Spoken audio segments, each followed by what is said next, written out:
difficult second half of the split. I still like them on to see them on something with a little more agency. Yeah, you know, a lot of Kaisa recently out of Ruler. We'll see if he jumps onto that here once again. But look at that, the Trundle priority over here. Big fan myself.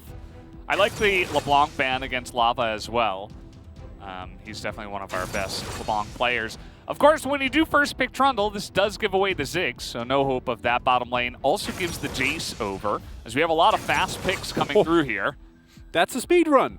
And I was wondering, maybe they want to flex the Trundle. You know, you can pick yourself up a Diana, go for Trundle support into Ziggs, can be nice. Nope, not the case. And while I do like the Ashleona lane, because I think it is actually a really decent matchup into the Ziggs lane, can poke decent duel, has a considerable amount of melee, and post 6 you have a lot of kill threat in the lane.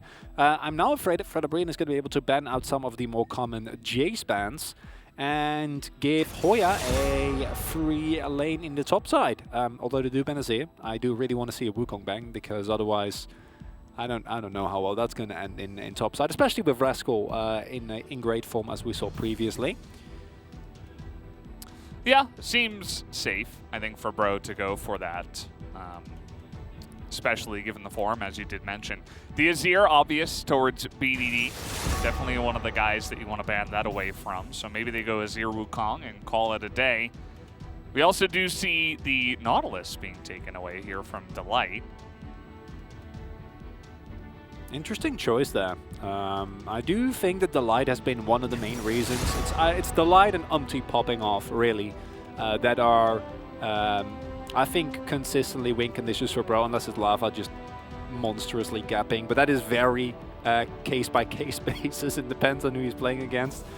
And no Wukong ban. Instead, the Orianna ban away for BDD, and Syndra is still open, so this leads me to believe that maybe Fredabrin want to either pick the Syndra away or pick something that does well into it preemptively, because GENG can be a bit predictable, and everything to me now is pointing towards BDD saying, yeah, look me Syndra, that's fine.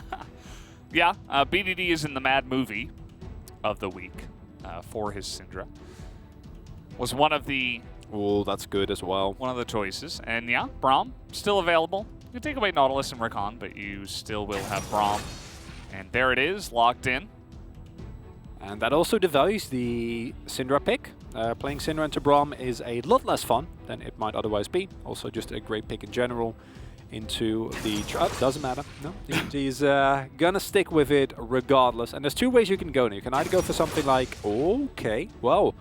I was gonna go the tanky route. Didn't expect the immediate Sion lock-in. And GENG speed running the draft here. It's crazy. I mean, they've done this in the past too, especially when they were on red side for round 1. It was like they know exactly what they're picking on the exact side that they want, and they're not going to waste any time. Galio is going to be the choice here for Lava. Wow, that's a really interesting pick.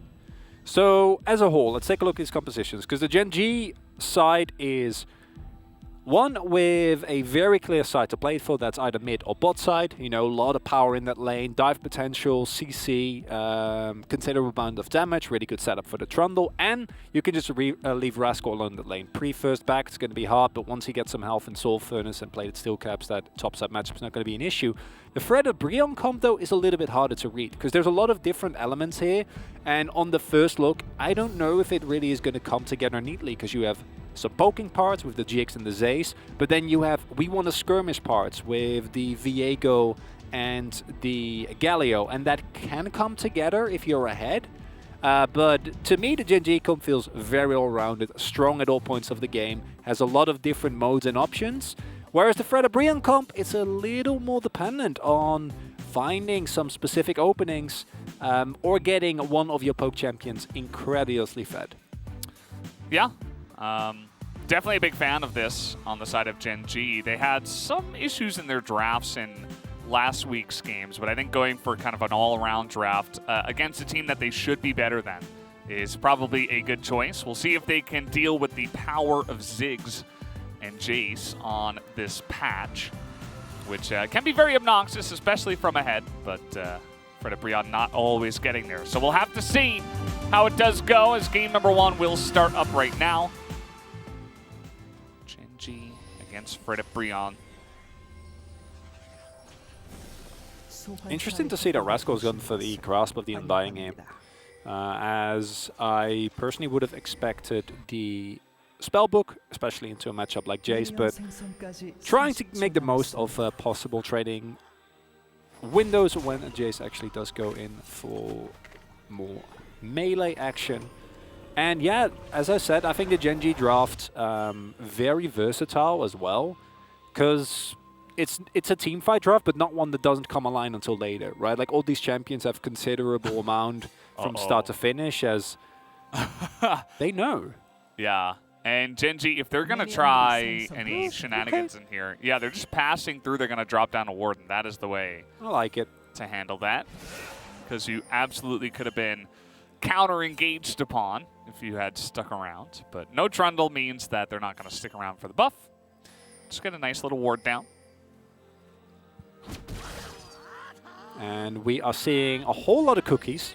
No futures market on Ziggs, unfortunately. But he does have Gathering Storm, so that's something. You know, we will take any step forward that we can find. However, with the leash being given over by Fred Brion, should be a chance for GENG to get a lot of early pressure going here. And taking control of this lane early on might mean that it's going to be a lot easier. Clid also starting on top side. So as we expected, pathing away from that sign, as you don't really want to give him any attention, particularly. And we see that outside of that, Omti might pay a visit towards top side. That's the opportunity, but expect Rascal to just be under his turret. Yeah, he's just going to be, you know, soaking up waves, not really trying to do too much. Just kind of hanging out up there, up on the top side. And, okay, hitting level 2. Very well respected by Henna and Delight. All you got to do down here is Henna and Delight is also kind of just soak waves. You can eventually begin to do some nice poking action. Once Ziggs gets a couple of items, namely that Lost Chapter, which is another good reason why you would mention the futures market, as we do have an engage coming in here. Henna will be just fine alongside of the Braum. And that's really good. What I was going on about earlier, we mentioned, yes, this is a teamfight composition, but it's one that comes online very early. And if Clid, this is risky, right? But there is only an exhaust. There's no heal available. If they can get a big wave stacked here, not that many minions as of yet. Clid trying to stay away, might at the very least zone him away from this wave here. Yeah, could definitely do that, or at least force a teleport perhaps, as we are going to be engaging on in. The satchel is down, but he can't use it to get away. And that is going to be first blood being given over to Light, of all people, as Umti is here. He's going to land that stun, gets a bit of damage down, and here's the teleport now. As Viego at level 3, not exactly the most powerful, and even Umti has to flash away lest he give the double buff over. So definitely a nice little start here for GENG.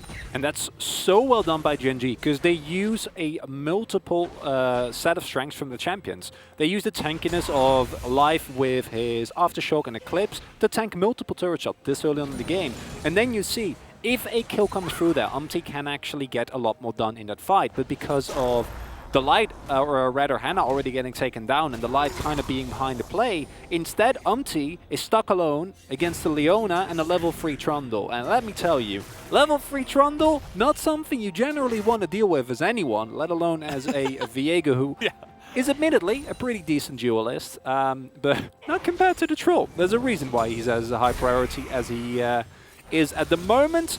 Meanwhile, in top lane, Rascal's just vibing. Speaking of priority, Jace on a 7-game winning streak. Jace and Ziggs together 5-1 here in the LCK. As we're going to take another look at this dive. Pretty straightforward on this one. Yeah, really nicely done.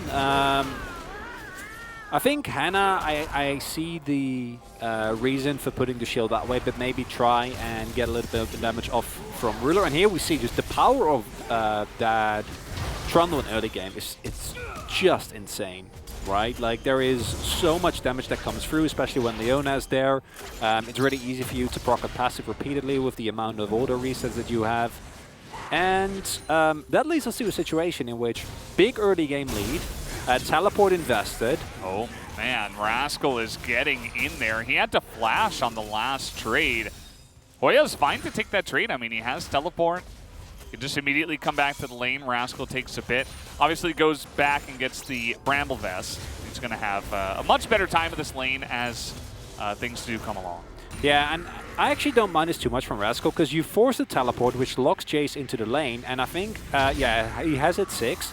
So either if there is a big shove coming through, he can just ult back to lane and be fine. As play comes through here. It was nicely played by Henna. Yeah. It's just like, nope, Ruler does not get to attack any of us. And this is looking really good. GENG early game wise, right?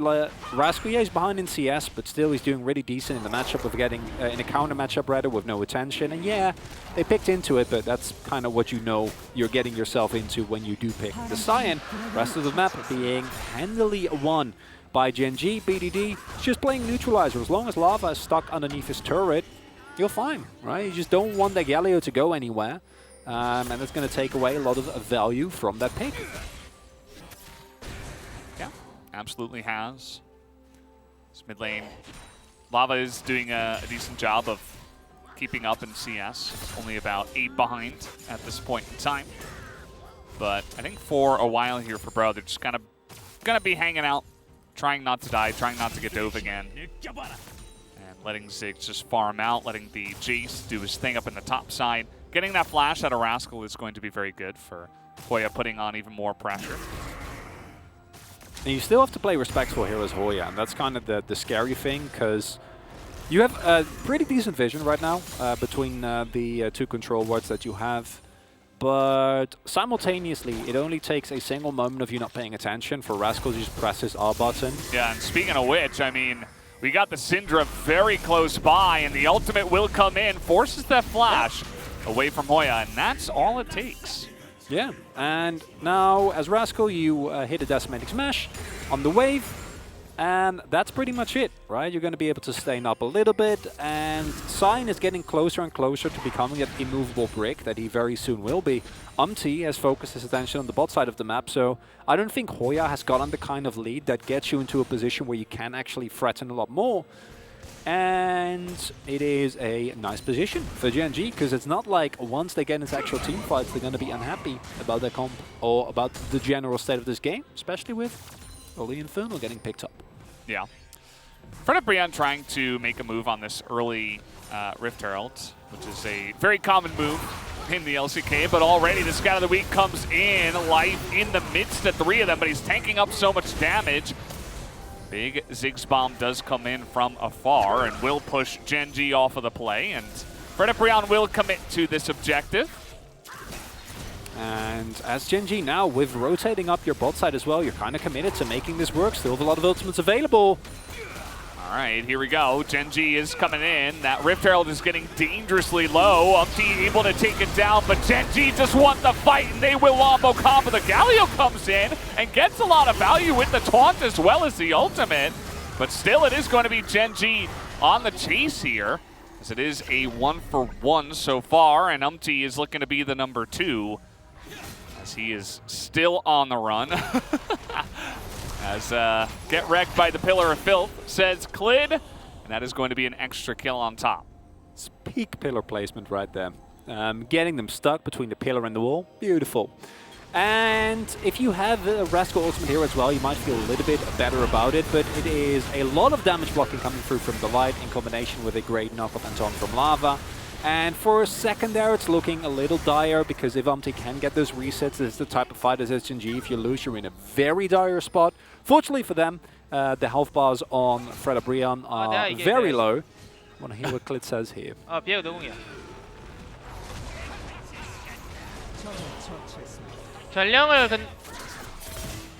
He was just talking about the Rift Herald after, so very straightforward. No niceus, no I got him, no Trundle noises.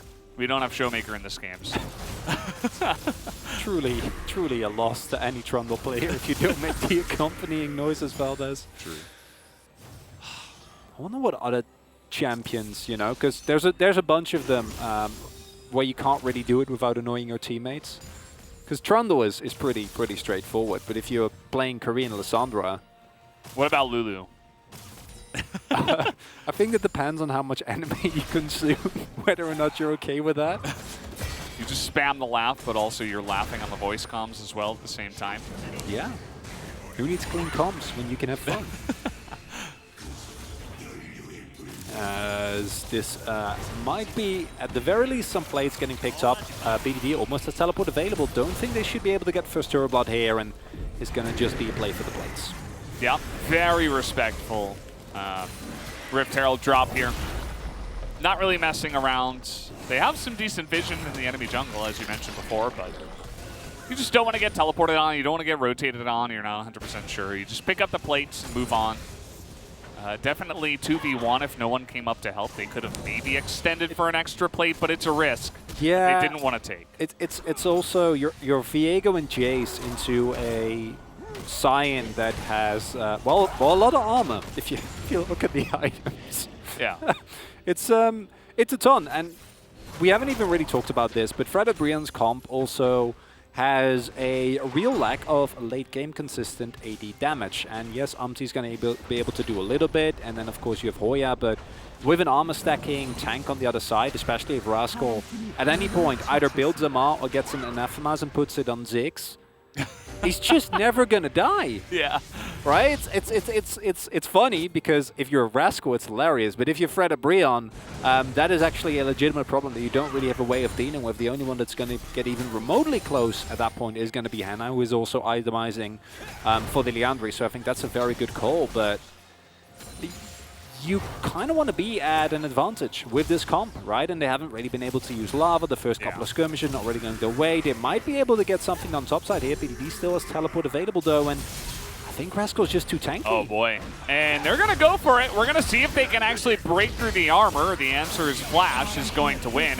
And the Ziggs trying to finish him off, nearly able to get it, even with the Arcane Comet, but the Ziggs teleport is actually the biggest brain of it all because they're able to pick up that first turret on top of it. Yeah, it's actually really nicely done. I hadn't checked Anna's teleport, but with that, Fred Brion putting themselves on the very least even footing with GENG. And it's a really nice play, but due to the innate awkwardness of this composition from Fred Brion, I don't know how much is going to matter because a lot of the power of this is also you can 1-3-1 really well, right? You can sideway or side lane rather. You can clear your waves really well with the Ziggs. It's hard to engage on your 3-man unit with a Brom, and then you can have Hoya in one lane. Maybe you play 1-4 with Lava being able to rotate up and down. But then you look at the amount of hard engage on GENG. It's like, is that ever going to work? I think they just dive you. They have a Cyan. Rascal's not going to care about turret shots. Yeah. At a certain point, he will be diving. And you send him in, you have really awesome follow-up with Ashley Ona, Scout of the Week, Pillars. So, as you mentioned, it's going to be difficult for Bro to get away. And they need more of a lead. They still don't have it, right? GENG have 2 Drakes. Yeah. They're up 300 gold. It's not much, but it's still even, basically, with Bro. And that is a very comfortable spot here as GENG. You're just hanging out. You're scaling up. You're getting your Scion to a point where he really is an immovable object, and I think they'll be comfortable as well to fight over these next couple of Drakes and just move along and maybe even pick up Mountain Soul on their way. And the blade does cut both ways, and that's important to mention. Is while we talk about the Fred Brian comp not having damage, but probably not enough to get through the Cyan. As GENG, your only super reliable source of damage in a fight is also Ruler, right? Later in the game, Klit's going to become kind of a non-factor, and BDD, while his burst will be incredibly strong, he is playing into a Brom and is also going to have similar issues in that he will be very reliant on, does he have his cooldowns up? So that also depends on to what extent GENG is able to just get onto the enemy backline and just blow up. If you get either Hoya or Hannah, then you'll be fine, right? And they do have a composition to kind of get that done, but does mean that even more so than usual. Ruler's positioning is going to have to be impeccable this game, because once he gets taken out, so much damage. Yeah, Rascals. He was just going over there to steal some of the Krugs. Like, he doesn't even care about the damage. It doesn't have to. Can just ult back to bot lane if he would choose to do so, but no, going to cancel his back and just continue farming. Oh, but the damage does come out here. And you see that Diego, Umpty is around. So this will force Rascal off of the turret. And there is no real response right now from the side of GENG. It's really nicely done. Because it's going to get them an inner, right? And for the first time, we're going to see Brion dip into an actual lead in terms of gold that comes through. I don't know if it's enough though, because in a minute the Drake is spawning. GENG have an insane teamfight comp. This early on, the damage from Clid is still going to be very relevant. And if they get Mountain Soul with this composition, it's real bad, Valdez. It's not a good place to be. Basically, the way you're going to have to try to teamfight it as Brion is hope that you can Shock Blast past the Scion, and then throw a Ziggs ult into the back line, and hope you do enough damage to basically push GENG from wanting to fight. Push them away from the fight entirely. If you can't land that poke, you don't really have much going on, and it's going to be a good start here onto BDD. And Hoya, as we saw just now, is actually very far ahead. I think it's like 1.7k gold that he's up. Doesn't have his second item yet though, and that would have been a really big spike that could have taken half of BDD's health bar there, right? If he also has the Moramana finished. But he's not that strong just yet, so this fight comes a little bit early for Brion. And as mentioned previously, if GENG, as long as they can keep Ruler and BDD alive, this comp should be an immovable brick wall. And with no one going down, Umpty loses so much value as well. Yeah, the scout of the weeks aren't hitting. So BDD is really trying to burst someone down to 100% secure this objective for them. Still GENG's positioning much better right now. Brion had to back out of the river because the Scion threat from the bottom side of the river was too much. So can't exactly just get clapped in that way. Now with the Rift Herald's coming down and the Ziggs bomb coming out. Nice pillar here onto the Galio, but it is Galio after all. They're using a lot of stuff onto him and he just flashes away. And here comes the poke as well. GENG's still in a better spot, but Brion ready to go. They want to drop the gloves here. Go for the fight. We'll see if it works out. Some low-ish health bars on the side of GENG. But now Clid is just going to get to work onto this dragon as Brion say, okay, you can have it. We'll take the mid-tier 1. Not sure if that's a great trade for Brion. I can assure you, not the best of trades. not a great trade deal there. But they didn't really have a choice. And there you see that already GENG's comp can tank so much damage. They're basically an immovable brick wall, right? As long as, even BDD you saw, as long as he has some corrupting pot stacks, he'll be fine. But Ruler went for a very defensive build. He's going to finish his Wit Sand soon, and it's then going to be even tankier. The shield but also gives him sustain. Rascal and Life do not care at all about anything you throw at them, really. And while we saw that Hannah was able to do a lot of damage in terms of absolute numbers, it didn't really mean anything to the relative strength of GENG's teamfight prowess. And then you can't really move up to River because there might be a side, which there was, or a Leona. And then if you walk too close and your backline gets blown up, it is just pretty dunzo. So now it's all point for GENG. Looking great here in this game. It's not, you know, maybe the aggressive blowout win that you want to see from a truly on-form GENG, but considering their recent games, I think this is kind of what you need. Yeah, also their comp, you know, unless someone on the side of Brion made a big mistake, or if they were able to snowball bigger off of the dive early on in the bottom side, they're not ever really going to blow you out of the water with Scion, so... you know, slow and steady wins the race, I suppose, as here we go. Again, they're not scared to just jump on into these turrets, do a bit of damage, and zone you off of them. The threat is just too high, and Ziggs won't be even that safe under the turret alone. Rascal making full use of that Scion ultimate there, just getting a little bit of extra turret damage. And the light there forced to flash because Life was walking up, and if the light goes down there, then you lose complete control of your jungle, because then your tankiness is basically fully gone. And all of a sudden, Syndra becomes a much bigger threat. So, thus far, it's a great look from GENG. But for Fredda Brion, it's not quite over yet, and it all starts or ends with Ruler and BDD. If you can pick either of these two targets off, then the GENG composition loses a lot, and that's why we see GENG is like, I'm not getting caught. I'm just standing here. I'm staying safe. We're not doing anything. 2.5 minutes, then we move up. Up until that point, do nothing. And as for the Brian, I think it is kind of hard. Maybe you want to go for a Baron play. There's a relative lack of vision. Walking in is actually relatively hard for GENG if you have a good setup, if you can throw a couple of Ziggs bombs, get side lane pressure. But if you don't do that, which I think, knowing Fredda Brion, they won't, we're going to just scale 2 minutes down the line into a fight for soul.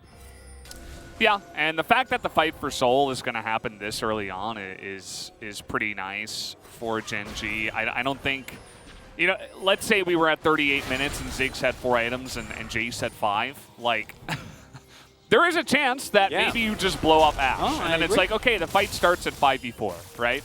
The comp is very nice front to back. It's got a decent amount of scaling on the side of GENG as well. But like, there are some fights later on in the game that Fredda Brion can, I don't want to call it cheese, but it's just like the gigantic amount of poke that you can throw it together can just win you some fights if you execute it well. But we're gonna have the soul fight in 2 minutes, so we're not really gonna get there, are we? As Clit is going to cheekily smite away the red buff. Just another small win here for GENG. And Amti also forced a flash there. And I'm actually loving the side lane play that's coming through from Hoya. As has an insane amount of damage here. Yeah, this is actually potentially killing damage, as Ruler was hanging on over down to the bottom side. You do get the Sion a bit low, and again, that pressure is up. Hoya has teleport. It's going to get even more obnoxious as Jace gets items. But again, Rascal, he's working on his second one as well. It doesn't even have Surreal Dust yet. And that's, I think, the impressive part. The problem for him is that Sign is gonna... It's too much, right? Like, it's so hard to, up until the very late game, reliably be able to do it, even with Conqueror, even if you are this far ahead, just because of how powerful Soul Furnace with armor stacking is. And I don't know how much longer Hoya is going to be able to keep doing this. However, his damage on the backline of the enemy will remain impeccable. And now, big spikes have been hit for Fredda Brion, right? 2 items on Jace, Last Whisper as well. Henna has his Seraph's Embrace as well as the Liandry. So if you do find some key amounts of poke, and GENG are a little bit slow on pulling this off. Speaking of poke, I don't know if that's considered poke. I think that's just an attempt to one-tap Hoya. Yeah. Man. By the way, there were 3 scans that were used by GENG. They spotted the Galio easily, and 0 of this poke is landing. That arrow is going to go totally wide, but now they're between a rock and a hard place as the Sion catches them from the top side. The Jace immediately dies, as we kind of saw the 2-part story to that one. BDD to start it, and yep, 2 free kills for GENG. They will pick up the Mountain Soul and waltz over to the Baron or wherever else they want to go on this rift. And I am fairly certain that might be the nail in the coffin. It's not the most eventful game, unfortunately, here, Feldes, but it is a clean one from GENG. You know, they're not taking any losing plays. They are playing it as, I don't think you win that, Umti. I think Clit's still very mad at everyone, generally, as he is the Trundle, as, yeah, Lava can't really join the fight. Sure, you get the miss. Not able to get a lot done more, but a really nice flank from Rascal, being that far up into the river. When you know where the Sion is, as Fredda Brion, just not quite going to work out, and this is where we get into the harder part of this composition if you're not really ahead, and a single amount of poke is going to immediately blow someone up, right? Like, even if someone gets hit on GENG, they can take 1 or 2 bombs. They can take 1 or 2 empowered shock blasts and still be able to fight. And as long as they're still there and can sustain back up, not really going to contest anything as Fredda Brion. And now you have a front-to-back teamfight composition with two damage dealers that are feeling great, and the most amount of front line that you could possibly imagine. It's Silent Mountain, so I don't. There's no. I feel like I'm over-explaining it, Val. This is like it's a big tanky boy, and he also has the soul that makes him even worse to kill. He's got thick armor on top of it, with the big shield. Yep. As well. Yeah, it's pretty nice. Considering the way this game went, the Scion is working out very, very well. As you mentioned, you know, you eventually kind of neutralize the Jason lane, and we are going to have a little engage here. Zumpty will get caught. You can see the obnoxious amount of lockdown that GENG have in their comp right now, as in will go the Scion, and yes, life is going to get low, but that doesn't matter because everybody else on the side of Ferdiprion is on the run. And the engage never ends. The pillar comes down, the Scion's in your face, he's gonna stop the Justice Punch, and Lava will eventually go down as well. That will be the clean ace to the side of GENG. Nobody dies, and they should push for the win. You're not allowed to walk into a funnel, into a brawl. Jason Ziggs, but doesn't matter with how far ahead GENG already is. Not the fastest pace, but a very clean, dominating, and controlled win. And I think as GENG, this is the best look that you could have. Only thing that would be better is, you know, the classic stuff. But still, it's 27 minutes. You have a team fight comp. Yeah. And you never at any point in this game looked like you were even remotely close to getting dealt with. Yeah, I mean, it's not the stomp you might imagine, where it's like 26 kills and you have 20 of them. But they kept Ferdiprion to